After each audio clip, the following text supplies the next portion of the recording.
अच्छा, तो एग्जामिनर कहता है कि अगर ये आपने तरखीस की है तो इसका उन्वान भी आप लिखें।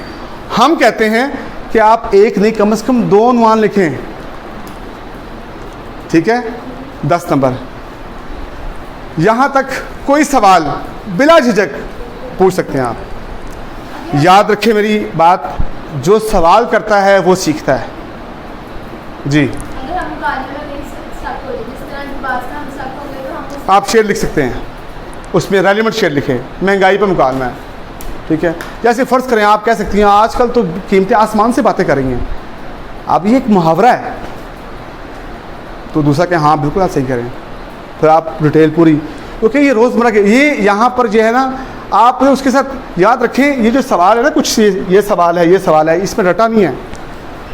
या वो चेक करता है, जैसे तरकीज़ का सवाल है, वो चेक करता है कि आपके पास अल्फाज का क्या कितना ज़ख़ीरा है, आपके पास अल्फाज है कि नहीं है, आपने कैसे क्या कौन से अल्फाज जो उनका इंतखाब किया है, आपका उसलूब कैसा है, आपका अंदाज़े बयां कैसा है, आपके जुमलों में रब्त कैसा है, कि आपकी बात पिछली बात से मैच कर रही है, आपकी बात अगली बात से मैच करेगी।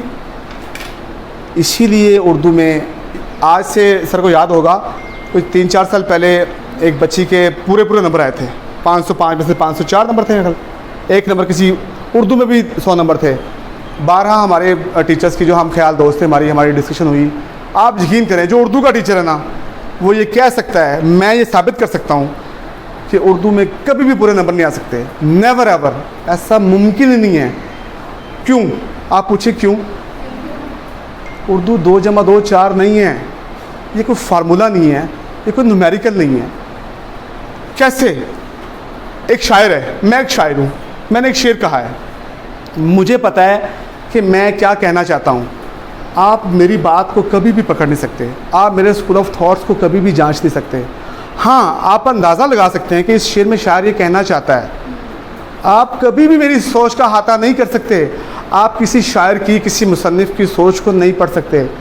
आप अंदाज़ा लगा सकते हैं कि इस शेर में शायर ये कहना चाहता है, उसके करीब नहीं जा सकते हैं। एक बात। दूसरी बात, आपका उसलूब कैसा है, जुमलों में रब्त कैसा है, आपका डिस्प्ले कैसा है, आपकी प्रेजेंटेशन कैसी है, आपका अंदाज़ कैसा है। ठीक है, ये चीज़ें इसमें देखिए। आपके अल्फाज का चुनाव कैसा है, आपकी इमला कैसी है। ये तमाम चीज़ों को मद्देनज़र रखते हुए तो आपके नंबर 98 आ सकते हैं, लेकिन 100 नंबर नहीं आ सकते। ठीक है, अच्छा जी, और कोई सवाल? मैंने इसके बाद आपको बताना है कि आपने पेपर अटैम्प्ट कैसे करना है। ये बोर्ड का पैटर्न है, ये हर कई सालों से, पिछले 20 साल से यही पैटर्न आ रहा है। सवाल नंबर 1 ये है, 2 3 4 5 6 7 8, इसी पैटर्न पे सवाल आने हैं आपको, ये पैटर्न है। अब सुने ज़रा जी। बेटा कोई सवाल? मेरी बेटी का कोई सवाल नहीं? एक घूंट पानी पी लूँ मैं।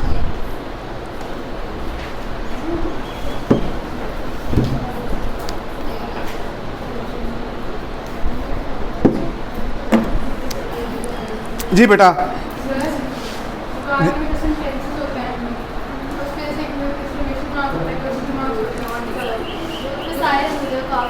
जी जी बिल्कुल ऐसी।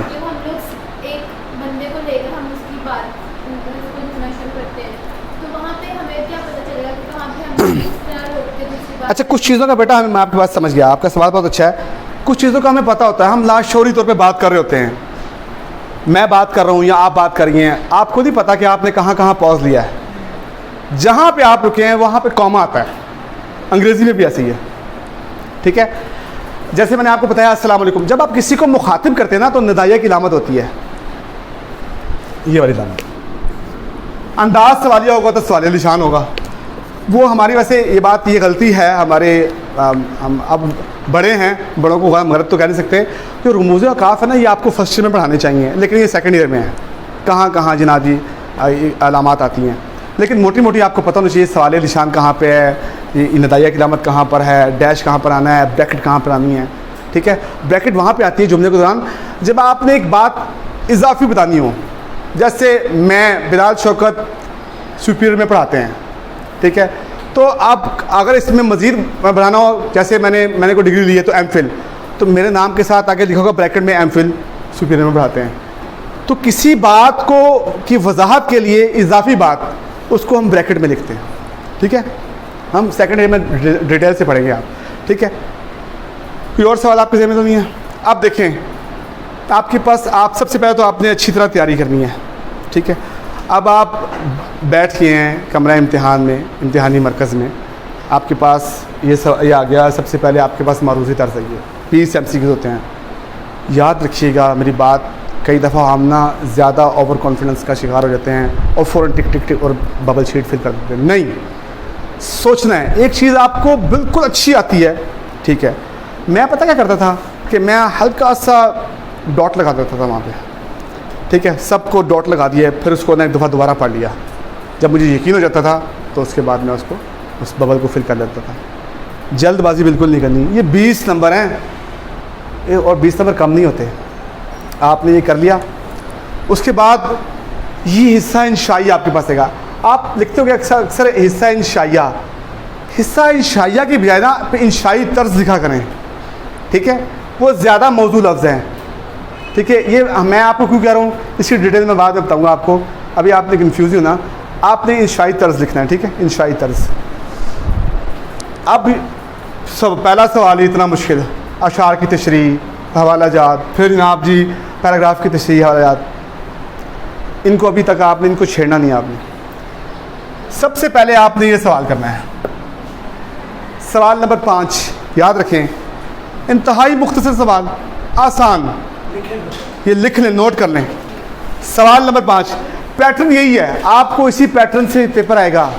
आपने पहला सवाल करना, सवाल नंबर 5।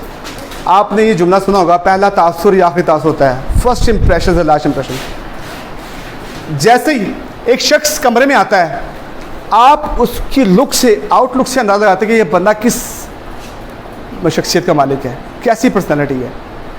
जब एग्जामिनर के सामने पेपर आएगा ना, आप यकीन करें, सर ने अभी मैंने सर से मेरी मुलाकात हुई तो सर ने एक जुमला कहा था, तो सर ने कहा था मुझे अंदाज़ा हो गया। आपकी एक बात से अंदाज़ा हो जाता है जनाब जी कि ये पेपर कैसा होगा। याद रखें, मैं खुद भी पेपर चेक करता हूँ, ठीक है। एक एक लफ्ज़ कोई नहीं पढ़ता, बच्चे का, अपने बच्चे का पता होता है। फिर वो लोग ज़ाहिर बात है पेपर चेक करते हैं, उन्हें अंदाज़ा है, उन्हें 2-3 पेज से अंदाज़ा हो जाता है कि हाँ जी आगे पेपर कैसा होगा, ठीक है।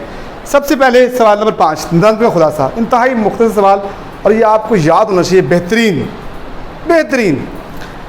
सवाल नंबर 2, ये आपने दूसरा सवाल करना है दरख्वास्त का, ये है 7वां सवाल, लेकिन आपने दूसरे नंबर पे करना है। अच्छा सुने, दरख्वास्त का सवाल अटैम्प्ट करने का एक असूल है, इसको हमेशा पेज के शुरू से करते हैं। दिखाओ बेटा, ये कभी भी सेंटर से इसका शुरू नहीं करते, पहली सफ़े की पहली लाइन से। अगर फ़र्ज़ करें आपने अभी सवाल किया, मैंने अभी आपको बताया कि खुलासा ये हाफ पेज का है, 10 से 12 लाइनों का होता है, इतनी सी जगह बच गई है, कोई बात नहीं, इसको ऐसे यहाँ से क्रॉस कर दें, यहाँ पर आ जाए। पहली लाइन से बखिदमत जनाब सदर मुअल्लिम या रईस इदारा, कोशिश करें उर्दू का लफ्ज़ इस्तेमाल करें। प्रिंसिपल भी उर्दू का लफ्ज़ उर्दू में मुस्तामिल है, लेकिन इम्प्रेशन डालना है आपने, आपने बताना है कि आप उर्दू पढ़ते हैं, ठीक है। आपने दरख्वास्त का सवाल शुरू में करना है, इसका ये कोशिश करनी है कि एक पेज पर वाइंड अप हो जाए, ये असूल है। दरख्वास्त हमेशा, आप जितनी मर्जी दरख्वास्तें देख लें, इसका असूल ये है कि इसको एक ही पेज पे आपने वाइंड अप करना है।